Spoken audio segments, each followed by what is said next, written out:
This is The Fort Builders, the podcast where we explore the moments, memories, and meaning that made someone who they are, and discover what we might build in our own lives because of it. I'm your host, Lance Johnson. Welcome to The Fort. Let's begin.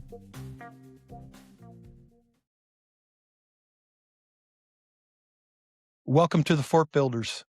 Glad you're here. And for the listeners that are maybe first-time listeners or just kind of join us and still trying to figure out what this is about, this podcast really is about how we become who we are. It's kind of started in me several years ago of just loving or having the curiosity of people and wanting to just kind of understand when I meet them and I see them and hear what they're doing. How did you get to where you're at? Because, you know, when I was a little kid, I never thought I'd be an engineer someday. And let's say I have a podcast. That wasn't even invented then. So, or at least the podcast. So, that's what hopefully today we'll do. Andrew Kneisler is my guest. He is someone that I met a few months back at through a mutual friend. She had an event we both attended, and we ended up sitting next to each other and spent some, I would say, very meaningful time together. And I would tell you part of your story when you mentioned Hays, Kansas, for listeners out there, or some may say Hays, America.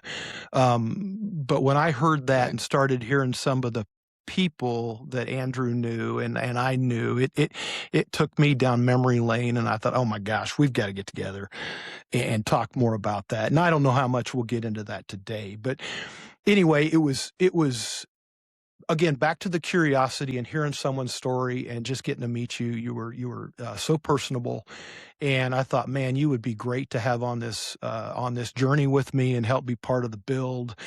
And I thank you for being here, to having faith and trust to be here and support me, I guess, and share whatever you want to share. But I will say with that, Andrew, welcome. Hey, well, thank maybe you. we start. Yeah. What are you doing now? Who are you? You know, before we go back or do anything, tell us a little bit about what you do now, or, you know, what you do for fun. What do you do? Yeah. You know, I thank you. And Lance, you know, same thing. I think once we met and had that a common, let's say, area that we're familiar with, and we have relationships that we all know, it was definitely part of my path. Hayes, it wasn't very long. I'm 56. It was only 4 years of my life, but it was fundamental because it was my teenage years. But now living in Kansas City, living in Overland Park, still a Kansas boy. I've traveled all over the world, different places, but ended up raising a family, coming back to Kansas to raise a family close to mom and dad who had moved up to Kansas City. But I was from a small town near Wichita, and then ended up going to boarding school in Hays. And I'm a real estate agent in Kansas City, and I grew up in a house that my dad did not own. And my uncle had bought it because I had 5 older brothers and a little sister, and we just didn't have we had the money to buy food. I never went without food. I could say that. Probably went without shoes for a while. Went without things, but didn't have the ownership mentality of owning and caring for a house. And so I find myself privileged to do this for an occupation, run a business for 25 years in real estate in Kansas City. And I get to hold people's hands through sometimes the hardest decision they'll ever make. Some happy and some sad, desperate, and dire situations. Didn't realize when I thought I was getting into that. I thought it was just going to be a bunch of catty women arguing with each other about social status. And so I had a sales background. I'll talk a little bit about that, but right now that's what I do as far as like occupation in Kansas City. I'm divorced. I've got 4 kids that are now out of high school. My daughter and oldest son live with me. My third son is he's a Marine in Japan, and he's 20.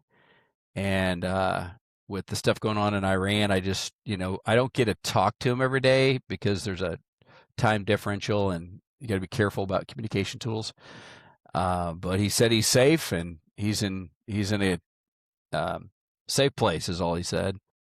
And then my second oldest son is is at Pitt State getting his master's in business MBA, and Gorillas, right? and so that I'm still dad first, I would say, and then my job to do is go out and sell a house or go do something to earn some money, let's call it, and then right. But before I'm a dad, I'm still a child of God. I'm still I'm a Christian. My faith is fully in following Christ. I don't do a good job of it, but I could say that I follow him. I look to him for answers. I look to him for my community, and I love that part of living in this earth. I think this realm is so temporary, but I love that I have a chance to have somebody to follow. Yeah. And that's part of my journey as well. I think Hayes was a little bit of that. There was and I can explain that a little bit later, but that's kind of who I am today, right now. Yeah. Well,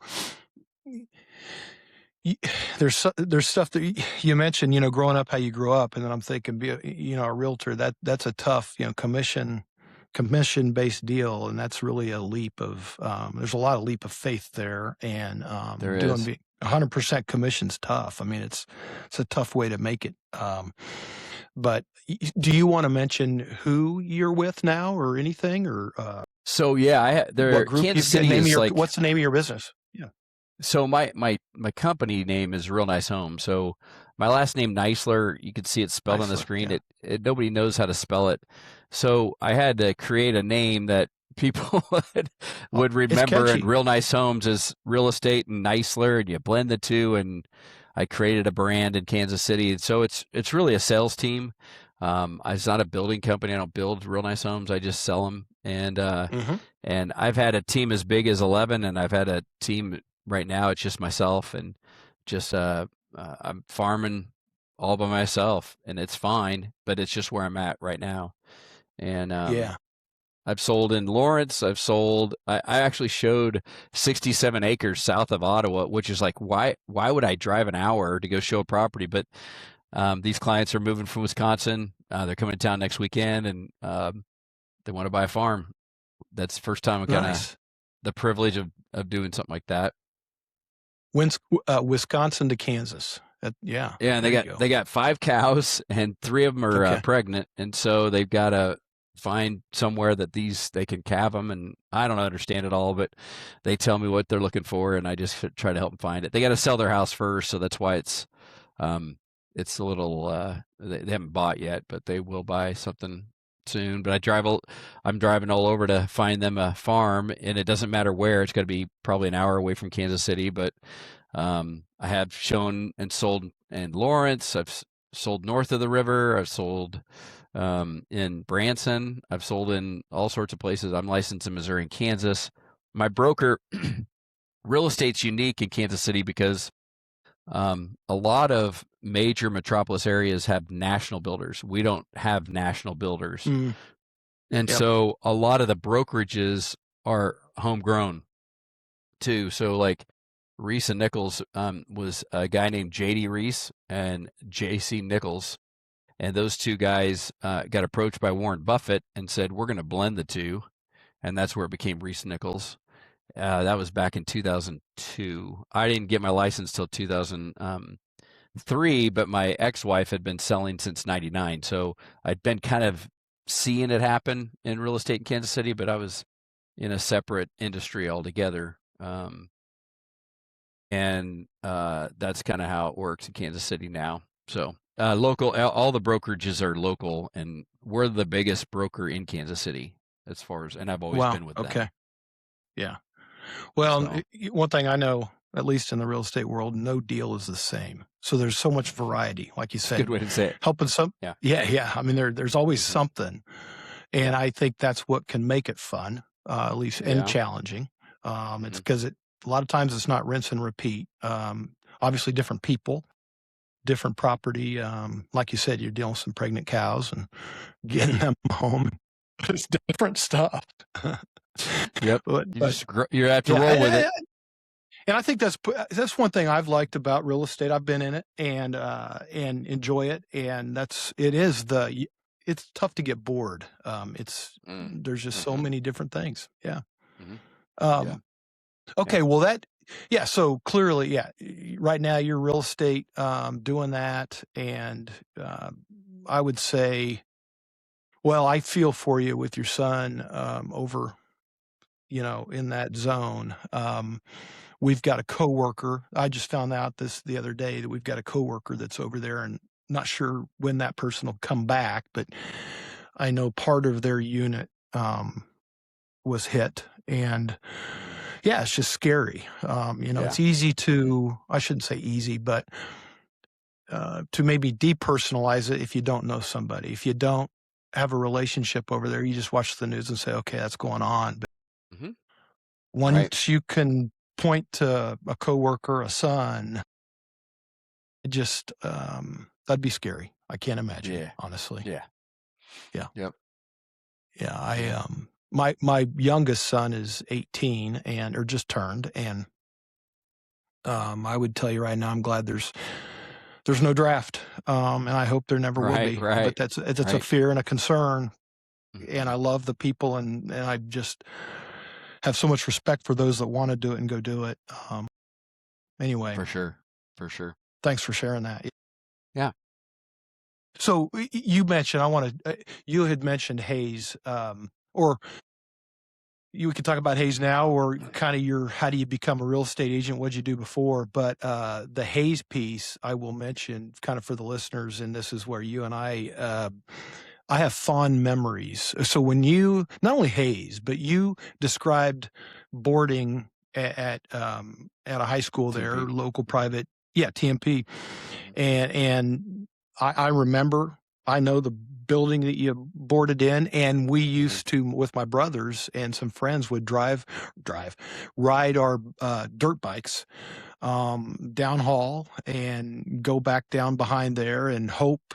I don't know how we drove down your guys' private lane, but we would drive down through there and hope. We call it Victory Lane. Victory Lane. No administrator would come out and yell at us or something, but we just kept going, and there was some woods back there to the west, I think. Right. And built some dirt trails and some jumps and spent sometimes all day there. Back in the day, no cell phones, nothing. Mom says, get out of the house. And then we leave and we're gone and come home for dinner. But we spent a lot of time back in those woods with dirt bikes. And so to me, Fun. I hadn't thought about that memory until you had mentioned that. And wow. That's a good memory. Yeah. Well, good memory. Fun. It was fun. Good time. It has. Yeah. So I'd say my path, that whole story of Hayes it all starts with my dad. So my dad was my dad was born and raised in Louisville, Kentucky, and when he turned 18, his dad said, "You're free to go." And so he got on a bus, and my dad just started traveling the United States. Back then, he even hitchhiked, and he just left. He's like, "I'm 18, I can do what I want." And he ended up in LA to get a acting degree, and my dad was a handsome young man, and ended up my dad had a really powerful voice. He had a very good radio voice, and so he didn't like Hollywood or the LA scene, so he ended up doing some odd jobs there, ended up getting an acting degree, which is hilarious, and ends up leaving because he gets a job as a DJ, like on the radio station. Now, a DJ doesn't mean what it means today, but back in the 40s and 50s, that was a job to get messages out on radio waves. And so he became a local personality wherever he was stationed. So one of the years, and I think it's in 48, maybe 47, he was in the Korean War, and he was stationed in Panama. And he, everybody knows the movie Good Morning Vietnam. Well, my dad was Good Yeah. Morning Panama because he had started Really? the radio program for the military, for the Army, in Panama. And he created the actor, like it's like a more of a theater guild for just the Army for entertaining the troops while they were there in Panama. And he was only stationed there for 2 years, I think. I want to say 2 years, but I don't remember it exactly. And when he came back to the States, he then would go from station to station wherever they needed some talent. And my dad was a English major. He also got an English major, so words were very important to him. He did crosswords until he died, and he did every day. So he ended up marrying my mom in Colorado Springs, Colorado, and he was getting ready to check into a monastery. He's a very faithful Catholic, knew the Latin Mass, knew Latin, and was gonna hang it up and become a priest. And since he was the local DJ, kind of funny to be a DJ and then all of a sudden go and to a monastery and you don't speak anymore. It's like, yeah. I was sitting there thinking, I think he'd have been the first. I mean, I can't imagine. Yeah, how do you do that? It's kind of funny. We all talk about it because that all my brothers. So, yeah. But with that, he meets mom at this in the Catholic faith. There's a CYO, which is Christian Youth Organization, and he was the personality that was going to show up at the boys girls softball game at this local church in Colorado Springs. Well, he showed up, met my mom, and from that point on, he's like, I'm not going to the monastery. So literally, they get married within 6 months, and they want to start a family, and it's not going as well. And he gets a job offer in Hays, Kansas, and so he ends up going to in 19. I want to say 19. He married 1960. So this would have been approaching 1961. They only lived there a year, but right where the tower is for KAYS station, it's on the property right next to St. Joseph's Military Academy. And in the military academy was a monastery. So my dad had gotten to know those priests there at the St. Joseph's Military Academy monastery. And he became really good friends with several of the priests there. And one of them today does a radio program. I don't know if Mike Scully is his name, Father Mike Scully. He does a radio program. Well, he got interested in radio because of Dad. Well, they became friends, and my dad ended up getting another job. DJs moved around a lot because it wasn't like you could have a local following. And it wasn't the hip hop DJ like, oh, you got to be followed or whatever. It was just news, Right. Really news and a little bit of music. It was mostly news and a little bit of music.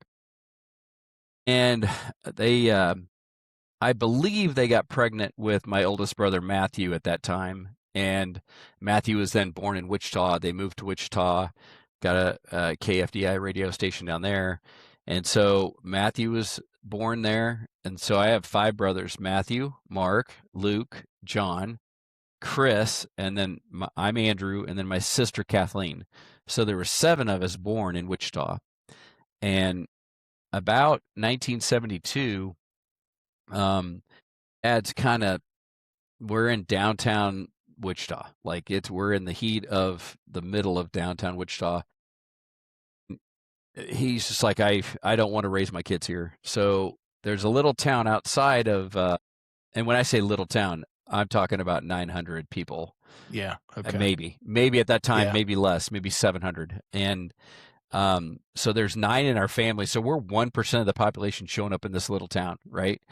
And we end up getting a house that, again, my uncle, my mom's brother, had some money that said, if you want to move out of Wichita, I'll buy the house. I never knew this. I didn't know this at that time. I just knew we were moving. And so this is 1972, and we end up how old were you in that house. then? I would have been 72. 3. Oh, you would have 3 been years old. 2 or 2 or Yeah, 3. yeah. Yeah, you Sorry, said sorry. it earlier. You're Sorry, 56. My sister was born in 72. We moved in 75. She was 3. I was older. I Gotcha. was like Yep. maybe 5 or 6. And so that's my memory starts to have more memories in Colwich than Wichita. And we end up, that was until I was 14. Do I move to or go to boarding school in Hayes? So when Matthew started to become teenage, Dad's like, you know what? I told them I would send my kids to that school if I had children. And so Matthew ends up going to boarding school for 4 years at TMP. And then Mark goes to TMP, Luke goes to TMP. And so it became part of our family to go away to boarding school in Hayes. It's 3 hours from where we live. So it was sometimes hard to get there. And for my brothers, by the time I'm going off to high school, it's 1984, the summer of 1984. And the summer prior to that, we had a house fire, and my brother was making French fry grease, and it boiled over and started the kitchen on fire. And all of us were home. I was down in the basement, but this is August of 1983, and I see the smoke. I've got pretty much summer shorts on, no shirt, no shoes, and I run up to the kitchen as if I'm going to go put out this fire. And I see a Quick Trip bottle of 64-ounce water, and I don't know it's a grease fire. I just know it's fire and smoke. Mm-hmm. So I'm waiting for the 64-ounce to fill up. I'm looking at it. I'm watching it. And my brother comes in from the other room and knows that he boiled it over too much and can't see me because of the smoke. So he takes the pan and throws it in the sink, thinking he's getting all the grease into the sink. Well, I was standing right there, so my back, my butt, my back, and my legs splash on all my arms and everything. And so at 13, I think I'm going to die. Like, talk about a path, right? I stop, drop, and roll. The flames off my back. I'm mom's screaming, my sister's running around, and it's just utter chaos. And at that point, things worked out. Obviously, I'm still here, right? I didn't die, and right. But Yep. I'm in the hospital for 3 months, and at that point, my faith was pretty mediocre. I don't think I really had a mortality in my mind kind of deal, but that event kind of really changed my relationship with being a Catholic, and so I kind of quickly my brain and my heart started to go, and I gotta perform better as a Catholic. I gotta have this relationship, or whatever. And so that summer, so that would have been the next summer in 1984, my dad has had most of anyway, when we moved to the small town, my dad left the microphone and started an advertising agency. So he did print, he did newspaper, magazine, and then he also did radio and TV. And so we were doing all sorts of advertising out of this small town. But most of his clients were banks, all these small towns in Kansas. And in 1980, I think it was right around that time, Dad had started to, the savings and loan scandal was just brewing. And so a lot of the banks started shaving their budgets of advertising. So he didn't have the money to send me to boarding school. And anyway, so he came down to my room. I'm 14 years old. I'm thinking I'm going to the local high school there, and he says, if you're willing and you can commit, and I was a D student. I wasn't a very good student. But I had just had this mortal event in my life, and this is like maybe 9 months later, and I'm starting to get my physicality back. I'm able to run. I'm able to do things. But he said, if you want to go to TMP, I'll send you, and I'll support you. And I'm like, but it's got to be your decision. first time my dad, being the youngest boy, really sat the responsibility on me because I was always looking at my brothers going, what are they doing? What are they doing? What are they doing? And then I'll just Yeah. do that, you know? And so it was the first time I really felt like dad kind of handed the gauntlet off to me. And I really took it seriously. So when I said, I'll go to TMP, I'll do it. Well, then he goes, well, now I'm going to send your older brother, Chris, because he's not doing very good at the local high school. I'm going to send him to TMP to put some discipline into him. So I went with my brother, and this would have been in 1984, the start of that season. I didn't know a soul in Hayes. I just knew that that's where TMP was at. And Mm. that's how I ended up there. And I really had a pretty rough, they always say that you as a boarder, as a boarding student, they won't let you go back home until Thanksgiving. So you check in late August or whatever, and they won't let you go home for a weekend until Thanksgiving. So even though you go through the first quarter of the year, you have break, and then you have, the second quarter, they still Yeah. wouldn't let students, because freshmen, this is just freshmen, they wouldn't Sure. let them go Yeah. back home. And that's that Hmm. purge of, hey, get kind of rooted in living away from home kind of deal. And so Right. it's probably the longest 12 weeks of my life. Like, it felt like a century. Like, I was Oh, lonely. Um, I was smaller than a lot of the students. I was a freshman. I was hazed a lot. No pun intended. And I was, yeah. it was one of those things that, I didn't really have a lot of friends either, because I'm out. There's about 60 boarding students, but in that is its other nucleus of, freshmen, sophomore, juniors, and so it took me a while to acclimate, and but after that, it felt like it went really fast. Boarding school, from that point on, I had really good grades. I worked really hard at math, English, science. I still I didn't feel smart, but I did the work. If that makes sense. Can oh yeah, yeah, it does. I want to rewind just a little bit on you, and we kind of went past it, but you said, I wasn't a good student, I was a D student. So there's a lot of room between, I don't know, good student and then a D student. To me, so where I was kind of going with it, was that a lot to do with the injury, the I would say the traumatic event of burning your backside? And then I mean, yes, you watched your brothers go to TMP and move away, and that's probably Hmm. what you just do, but still, I that would be scary. And I guess, Yeah. were you ready for that when your dad said, you can go? I wasn't, but once he gave it Yeah, to me, after I did some self-reflection, I was. But I felt like I didn't want to let him down, because if he's going into sure. debt, essentially, because he didn't have the money to send me, I didn't want to screw that up. You know, Yeah, the fact that yeah. he laid that responsibility on me at 14, I felt like I could take that. I wanted to, Mm, mhm. and since my brothers had gone through, and I felt like I could at least do how they did, or at least Wow. whatever. But I also, because I was so alone, even though I'm surrounded by 60 other students, and then Mhm, mhm. 400 during the class day, but really on the weekends, you're just there alone. You don't know anybody, so you don't go out, you don't go see anything, or don't go do anything.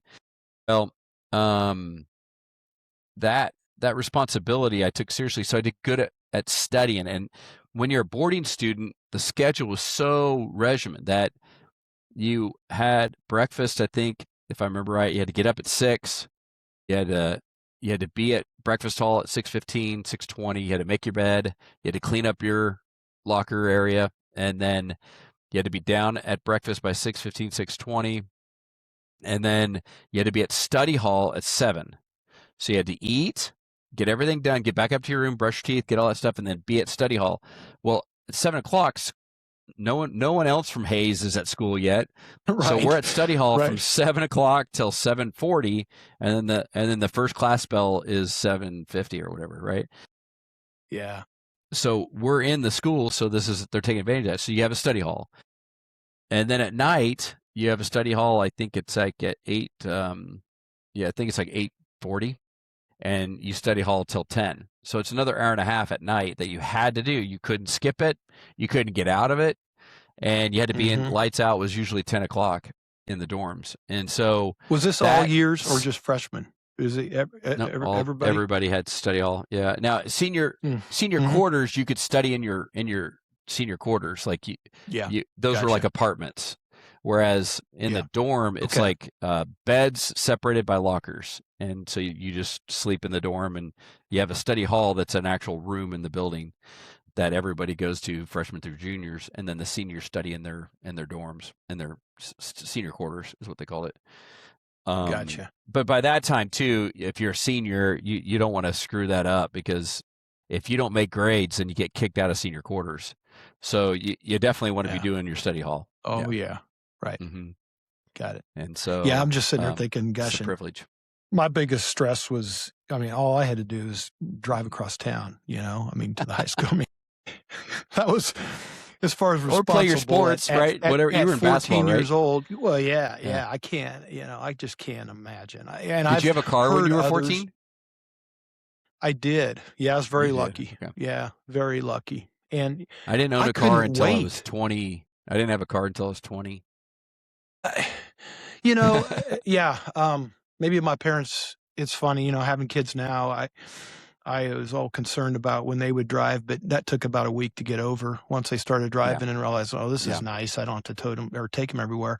So maybe my parents, again, back in Hayes, Western Kansas, there's a lot of farming. And so at a young age, I think there's a lot more driving, but I will say, all three of my kids were not as eager at 14 to drive like at least myself and all my friends. Definitely different than it was. But yeah.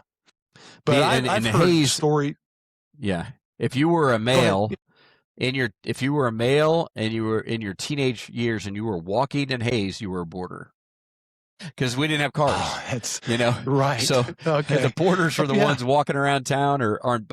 Some of us had bikes, but Hayes wasn't a big town. You'd walk everywhere, and there was a arcade on 15th Street and Vine that I would walk to from TMP, which is across town, and I would get a sack of quarters, and we would go up. I remember the name of that. I didn't have much money, but I remember that. Like, that was a long walk, but I remember Asteroids Galaga. Oh my gosh, I love that place. And you said you didn't have a car, so maybe you didn't partake in this, but a big part of social life in high school was Dragon Main in Hayes.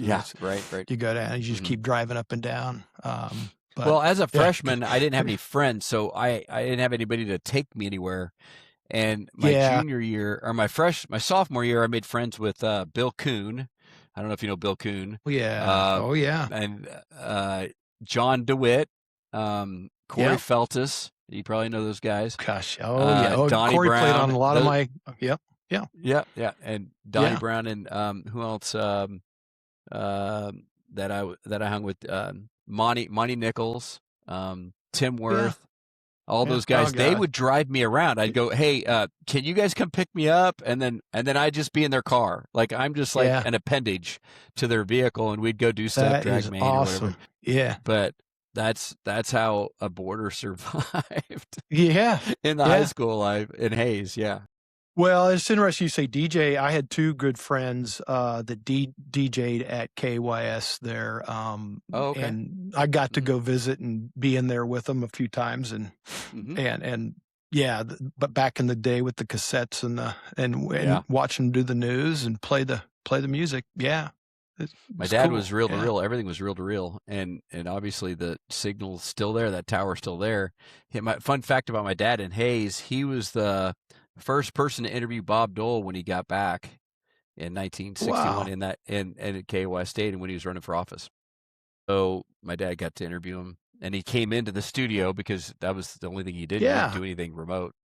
So he was probably gone before Bob Davis. Did he ever meet and get to know Bob Davis? My dad knows a lot of those guys because you do things together from time to time. But but it's likely that he would know him. Or my dad would, or Bob Davis would know my dad. Yeah, because I know he was big into the broadcasting and voice of the Tigers there, and they're at KYS. So Well, So yeah, how did you get into? So yeah, what did you end up getting after school? Boarding school? What'd you do? Mhm. Yeah. Yeah, good question. I went back to after graduating, I went back to Wichita to kind of have a summer job, right? I just needed some money building houses. So I ended up joining a crew. I didn't even know how to hold a skill Hmm. saw. I didn't know how to measure a stud. And it was just an ad in the paper. And he said, "Can you show up?" And I said, "Yeah, I can get here." Yeah. And so I built 2 houses in Wichita. And that summer, I didn't know what I was going to do. I didn't know if I was going to go to college. I didn't know. I didn't really have a path. I didn't have money for college. Dad was going into debt to send us to TMP, and so it wasn't Yeah. like I could lean on dad or mom. So it was really about earning some money. And back in that day, I don't know if everybody had this opportunity, but because of the number of children dad and mom had and his income, I applied, or I was able to get um, a Pell Grant for my Mm. freshman year, wherever I'd go. And so I ended up going to K State. Now, my other brother Mark had been in the military and was a senior, but he would have already been well. Mark graduated high school in '82. I graduated in '88. He would have been done by college by then, but because he was in the military, he was going to school on a GI Bill. And so I was like, I'll just go to K State because Mark's there, and ended up, you know, my ACT scores weren't that good, but being at TMP, I had a high GPA, and it was easy to. It didn't feel like it was that hard to get in, but that whole Yeah. first year was covered, like my room and board. Mm. So my the cafeteria. I had the cafeteria and the dormitory paid for Mm. and tuition. So that was kind of a nicety. If I had any spending cash, it was whatever I'd want to. If I wanted to buy pizza, I'd have to find a way to earn some money. So I did some work study, is what they called it, where I worked at the library um, at at K State to earn like $3 an hour or something like that, Right. and make a little bit of money to do extra things, but I really didn't have a lot of money to do it. And about February my freshman year, I get a phone call from the placement center that this company wants to interview for some work, and I'm like, you know what? I don't have a job lined up. I'll go see what this is about. And it was at the placement center, so I felt like it's legit. And they basically it's what I did for 8 summers. So it's a company Oh called wow. Southwestern out of Nashville. Well, it was called Southwestern because that's was in their headquarters in Nashville, and that was the Southwest of the United States in 1855 when they started. So the company sold Bibles to the troops in the Civil War. That's how they got their start. So the Southwestern Mm. Company is a publisher of Bibles, and they Nashville at that time in the '80s was the number one publishing um, city in the United States, next to New York. And so that's where a lot of publishing came out of. It was more than the music, more than the healthcare. That healthcare wasn't a big thing in Nashville at that time. And so when I interviewed, I was like, they said you could make about $4,500 in the summer. And I'm like, I'm not going to make that going back to Wichita. And it was kind of a risky job because it's door to door sales. And, but they had a history of training up nobodies to go and do something in sales. And Mm-hmm. I felt like if I just put my head down and I did what they said, and I, I didn't find myself to be a very assertive person at that time in my life. I wasn't. No, I wasn't. But what Interesting. I, I knew it was a weakness of mine too. I was a pretty passive and probably passive aggressive personality. And so with that, they said, well, we'll train you up through the spring semester. Again, my freshman year, and at school, and then you'll go to Nashville for sales school, which is a week long, and then we'll send you to your territory somewhere in the United States. It could be anywhere, but you'll be with all the K State ones. Everybody from K State will go with you. And so I had met a few other people that had been recruited, and I'm like, okay, I think I'm going to do this. I'm going to commit to this. And that summer, we sold in Tennessee. We sold in Franklin, Tennessee, Huh. and with about 25 Okay. students from K State. and we had a pretty big organization just selling in that little area. The company's still around today. A Wow. lot of the kids that come to Kansas City are from Europe, and so last year it was a team from Poland. The last 2 years from Poland, the last 5 years from Estonia, and then the years before that it was like University of North Carolina, University of Tennessee. I've had different crews stay here for the summer and then sell in the area. So, and they sell study guides to help kids with their homework for the next year, along with some Okay. Bibles to if a household wants to buy a set of Bibles. So, I did that for 8 summers, and in the off season, you recruit students to come out for the next summer, kind of like a Mm. Amway thing, whatever, right? Uh-huh. But it's really just so that you learn how to manage people in a sales environment. And so it became a good sales management um, grassroots training program, learning how to sell stuff. Absolutely. Yeah. And so since I was 18, I've been on straight commission. I haven't taken a job Wow. where I'm on a salary. I haven't taken a job to where I'm paid. It's been straight commission or it's been self-employment income. So I've been self-employed since I was 18 in Yeah, different what you eat, capacities. what you kill. Yeah, you're going out and yeah. Wow. That's and it's impressive. and it's still scary every year. You don't know if you're going to sell something, but the good Start from Lord zero. knows. Yeah. Yeah, start from Yeah. zero every year, and Start you know from what that's zero like. every year. Yeah. Uh-huh. hmm Uh, And so so I want that's to part of that. yeah, go ahead. Well, I want to That's ask part of you, that. so this is there's a little bit behind the door-to-door salesman or woman. And I feel bad for the ones that come to my house because a lot of times well, I'm not interested, right? Is usually comes out of my mouth. So my question to you is, do you know what your success rate, or how many did you get doors just slammed in your face? I mean, what was it like? And maybe it's worse now than it was then, but that to Mm, me that would be very tough.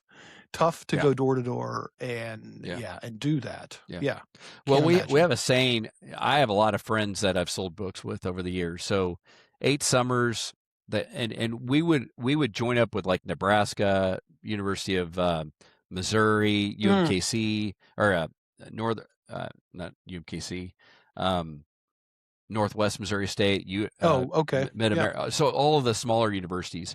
KU was a different division, which is the guys out of Oklahoma were the ones that were recruiting out of KU. So we didn't have, it wasn't like we had a lot of people from KU that I sold with. It was just K State, Fort Hays State, um, Hmm. uh, and Nebraska schools, Iowa schools. So I made a bunch of friends all over. And if you can imagine, 3,000 students a summer, every summer. It got up to about almost 4,000 students a summer. And in the Okay. Midwest, Nebraska was the number one campus when I was selling. And so a lot of my friends that live here in Kansas City are from Nebraska, and they sold when I sold. And so I have a bunch of friendships from it, like a lot of friends. Yeah. And it's kind Yep. of like what you were talking about earlier. It's a very intimate setting. You're working your tail off. Everybody's starting at zero at the beginning of the summer, and you're just trying to earn some money to pay for the next school year. And Hmm. I think your question was, how do you handle that? Well, my freshman year or my first summer, again, it was no different than boarding school. But since I'd been through that experience of being away from home, being alone, um, I I think I handled it better than most people because we were all alone. You're selling by yourself. Yeah. There's nobody Yeah. watching you. You're going to the next Right. door. And the first day, I think I yelled at a cat. It was raining, and I'm like, "You got it easy, cat. You can get underneath that porch," and that kind of stuff. Like, it was brain damage. Like you're like, "Is this getting any better?" I think I sold one book in the morning, and I didn't collect any cash, so I had no money. So you live on the cash of your deposits. So as you're there in that territory, and somebody gives me $15 on a $30 book, now I have $15 to buy lunch or to buy gas. I didn't have a car my first Mm. summer. And so, yeah, basically their program was this: numbers don't lie. If you do 30 demos a day, 30. If you do 30 demos a day, you'll be successful if you stay all summer. Now, some people could do that. They'd only do 2 or 3 weeks and then they'd go home. But if you did 30 demos a day and you did that for 11 weeks, you would do about average. And so in your mind, you're like, it doesn't matter who says no. I just have to do the demo. It doesn't Wow. matter who says Yeah. yes. I just have to do the demos. And so it's really about And it the proved work out. ethic Yeah. and the hard work Yep. behind that. And 13 hours a week, you average 13 hours a day. I mean, so you were working 80 hours a week, sometimes more. You work Monday through Saturday selling, and then on Sunday you have a Sunday meeting. Everybody gets together. You compare notes, grieve if you need to grieve, talk about what you need to talk about, work on what you need to work on, and then you go back to your territory and start over on Monday. But it's really there. Yeah. You're there in that territory to sell for a whole summer. Some of the guys, it's funny because like the governor of Oklahoma, I sold with. Okay, he sold with me. We were pretty Yeah. competitive. Mike Johnson, the Speaker of the House, sold when I sold. I Sure. didn't know him. Okay. He was from LSU, but a lot of politicians end up from Southwestern end up in politics. If you sold well enough, you can convince somebody to let go of $200 while they're sitting in your kitchen. But your demo is only 20 minutes. So you're really only trying to demo for 20 minutes, get in the house and then get out. Go on to the next house. Go on to the next house.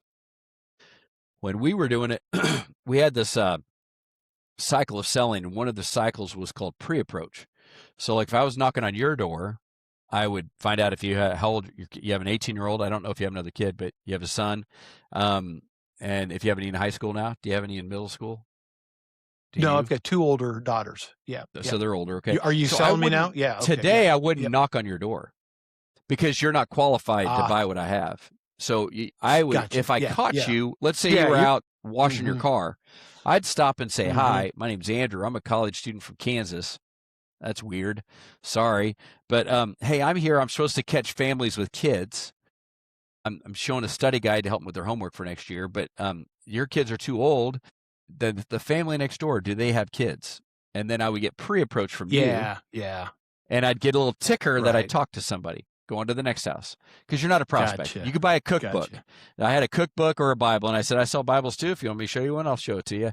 And I get a quick demo in your driveway, but I'd count it as a demo and move on to the next house.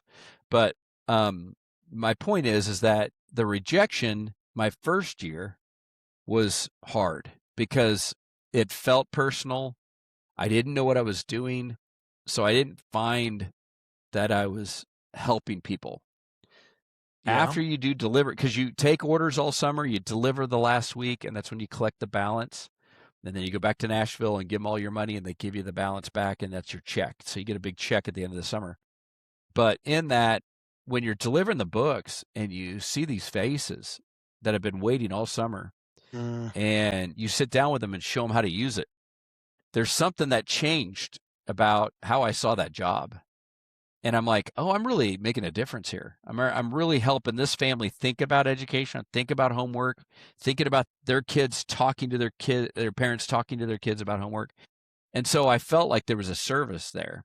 And so from my first summer, I did about average. I didn't do above average. I did about average. And I really started off super slow. So I finished really strong. And some of the people that started off strong, I beat. So I finished really strong because I started to see myself getting more efficient with my time and blah, blah, blah. But the reason I'm sharing that is my first summer I made about 4,800. My second summer I made about 9,500. My third summer I made about 12,000. My fourth summer I made about 15,000. Then it kept on going up, like 18,000 the next summer. Then it was like 24,000. And my last summer, I was like 34,000 is what I made in the summer. So you can imagine that's a big check when you're getting done selling books. Oh, yeah. By that time, I've graduated college. And so when we're done selling and you don't have to go back to school, a lot of us would travel. And so me and a couple of guys from Nebraska, they were done with school too. They sold about the same, so they're all got a check of about 30 grand, and it's just in their bank account. They at the end of the summer, it's like a big deposit, and you're really excited about it. Well, so we would take like maybe 5,000 of that, and we would go somewhere like Australia, New Zealand. We'd go to Europe, and that's what I was saying. all of that stuff that started in Hayes ended up, if I wouldn't have gone to K-State, I wouldn't have been interviewed. So that's just part of the Right. path, you know? Right. And, um, Wow. and with that ended up, traveling to Australia. We did a tour in Europe. I did a motorcycle tour in Western California, with a couple buddies for just like a month. You know, you just go ride motorcycles and along Highway 1, and you have the time to do it. Nobody's looking over your shoulder. I don't have kids. I'm not married. Yeah. And so to this day, though, some of my buddies from Nebraska, we will meet up and go on trips together. So just 2 years ago, we went to we all flew to Spain and toured on a cruise because we're old now. Through the Mediterranean, we went to Morocco, went down to the Canary Islands, and then back up to Spain. But Oh my these God. are guys that I sold books with back in the '90s, you know, and Oh, to this yeah. day we still do stuff together and have a great relationship. So it's pretty cool. Really cool. I mean, Yeah, what a story, and then the very mm, formidable. I mean, when you're going through those, let's call it the definitely trenches kind of together. Yeah, because that's a unique experience. it is. Well, I was going to ask you, and you already answered it, but what did you like? And you mentioned that you Okay. could see the joy and to see yeah, but Yeah. you answered that, and so which would tell me, just in hearing that, uh, well, you got comfortable at an early age being uncomfortable, Mm, going away from home, living, yeah. in a Right. situation, and then, like you said, you've always been commission based. Where I'm going with this is you kind of, I don't want to say it's natural, but I can see why you're in real estate today, and you've been in it for quite a while. And also why I would say why it's probably fulfilling. But if you want to, I could see where you're helping people, and I think you mentioned it earlier, when it could potentially be one of their biggest purchases or their biggest asset, Yeah. versus the door to door, Yeah. selling them a Bible or selling them a study guide. The joy when you're selling them a house, that's a lot of Yeah. money. That's a lot Yep. of trust they're putting in you, right? Yeah. Right. Right. And I Right. think I Yeah. I I mean, I got a cheated a client little, now. and I went on. Yeah, I sold him a house back in 2000 and we bought that house in 2013. 13. I'm Uh-huh. he, he had a divorce. I helped him find this house. We've stayed in touch, and he ends up calling me up a couple weeks ago and says, "Hey, we found a house." And I'm like, "Let's go look at it together." And we do, and we sit down, and he's now buying again, almost 15 years later, whatever, like 13 years later. Yeah. And I go, okay, here's the process. We're going to go through this again. You went, and I know his personality perfectly. I'm like, I know you're stressed out about the finances, but now you got equity. You got a lot of equity because you've taken care of Yeah. this property. So I get to, and he's like, I was just over his house putting the sign in the yard, and he's like, I just want you to know I trust everything you're saying. And I go, you should, number one, and I'm only out for your best interest. So, I'm trying to Yeah. take care of, I know you're going to be taken care of. He's like, the lender told me there's this expense. And I go, you're going to be okay. You're buying something. So everything, you're not a normal purchaser. I mean, you're pretty prudent. Yeah. You don't spend a lot of money. You're a saver, right? And I said, but now you're liquidating an asset and you're taking that asset and doing something with it. So of course you're going to be uncomfortable. And he goes, man, I needed to hear that, you know, Yeah. and you're right. So part of that is knowing my client, but also understanding the full process that I've got him in this.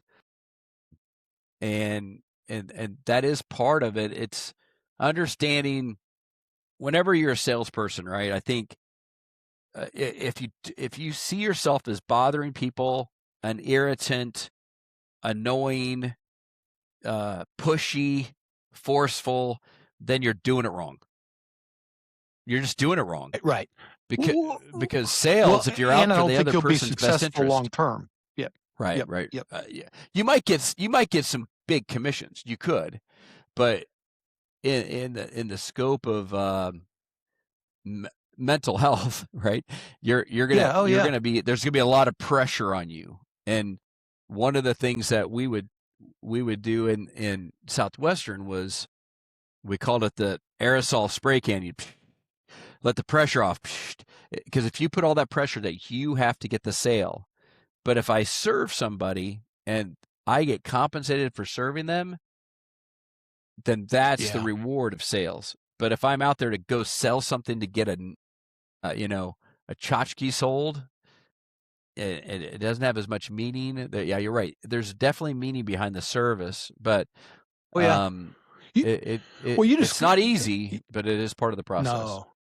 No, and I could hear it, and earlier when you were describing your 8 years and how that first year, and then once you started seeing kind of the purpose or the joy and what you were the impact, your numbers just it was a trajectory that just went up, and I Correct. don't think that was Yep. just because you just wanted to make more money. It was flat out you were Right. enjoying what you're doing, and it was because you were bringing, a joy to someone and feeling like you're making a difference, and so Yeah.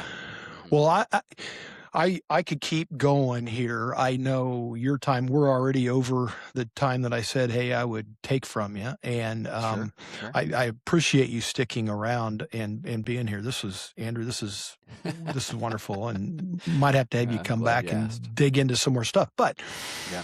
anything that we've left out, or looking ahead, kind of to use the metaphor of the fort building of it's more of a metaphor of creativity and what's your next big thing, or just continuing to hunker down and bring good service. But yeah, anything out there, or what's it look like in the next several years? More travel. Yeah, what's it look like going forward? I think that's a hard question right now because I have a lot of things that Hmm. are unseen, obviously, with um but with my Yeah. kids getting older, a lot of my motivation was just providing, like doing the best I could to provide. Yeah. And the markets, there's times where when I had a bigger team, business would be coming in just kind of like a faucet, a drip in. You're like, where'd that come from? Don't know. But over the years, but my motivation was really just taking care of the family, making sure bills are paid, take care of the family, save up, take care of the family. With the kids getting older, and I'm in a new relationship, got divorced back in 2017. Um, and a lot of my motivation is really forming that relationship to where it's solid. And then tending to like her kids, kind of like my kids. And, and then, I don't really have any really, I'd say specifics on what I want to do with that yet. Yeah. No. I'm really just, Right. it's more status quo right now, running the business and keeping it rolling, and then being there for my kids when they call, so that I'm aware, that my mind's not somewhere else. So that's really, I don't know if that's a Right. goal, Yes. but really, if I was Oh, distracted by traveling and I was, yeah. No. busy, distracted by another relationship, yeah, I want my kids to feel like they can pick up the phone if they're scared, lonely, tired, angry, whatever. And that, to me, that's where I'm at. I don't know if that's a goal though. I don't know. I don't know if Oh, that's a fair I'm here. goal. Well, so You know? what I'm hearing is a goal to be present and to be there for my family, and that Yeah. Yeah, I'd say I think that that's true. takes time and years to figure out, right? And I think that's Yeah. definitely a very worthy goal to say, Yeah. I just want to do Yeah. that. I want to be there for Yeah. them. I jokingly sometimes say, you said it earlier, make money, and so so for your family, and I always say it's keeping the Wi-Fi working. As long as I can keep the Wi-Fi, sometimes it feels like if the internet's down or the cell phone's full, or something's not right, their mobile phone's not working, then that's when I get a Mhm. call or something. But a Ah. lot of times, so yeah, no, Yeah. I think that's a great goal. And Thanks. I would tell you, I feel similar. I mean, my kids, again, with my youngest moving out, I'll probably start to have more time, and that's part of in doing this podcast is to just kind of sit with others and be with others, and spend a little bit of time, and see where our kids end up and go, and then yeah, we're Yeah. kind of in that season too. It's kind of tough to plan right now. Yeah. Yeah. And I could see this. I love the name. I love the passion behind where you're putting the energy, because it allows a lot of that. I don't have anybody asking me these types of questions on a regular Oh, basis. So I okay. appreciate that. And it's hard because I want to be authentic and I want to be truthful, but I haven't Yeah. thought about them. And so I'm a little embarrassed that I'm not prepared for that answer, but I'm glad you asked it, if that makes sense. You know what I mean? Well, I do, and I Yeah. appreciate you saying that, and that's why I also say that we got to fit it in a little bit of a let's just call it format or a certain amount of time, and I'd like to have more time and really just sit and I think if you'll take me up on it, we'll do it, and we don't have to do it on camera on a Sure. microphone, but I would I'm with you. I like like that. just hanging and talking and Yeah. hopefully for the listeners, my hope is for them to kind of listen that, hey, you're just a regular guy that's doing something and he started somewhere, right? And had a path and Right. Right. you got to where you're at. And yeah. So, Yeah. 100%. well, I again really appreciate the time and you being generous to help and be part of the build here Excellent. with the fort. Excellent. Yeah. Thanks again. Well, thank Thanks, you. brother. Okay. You bet. Yeah. All right. Thank you. We'll sign off.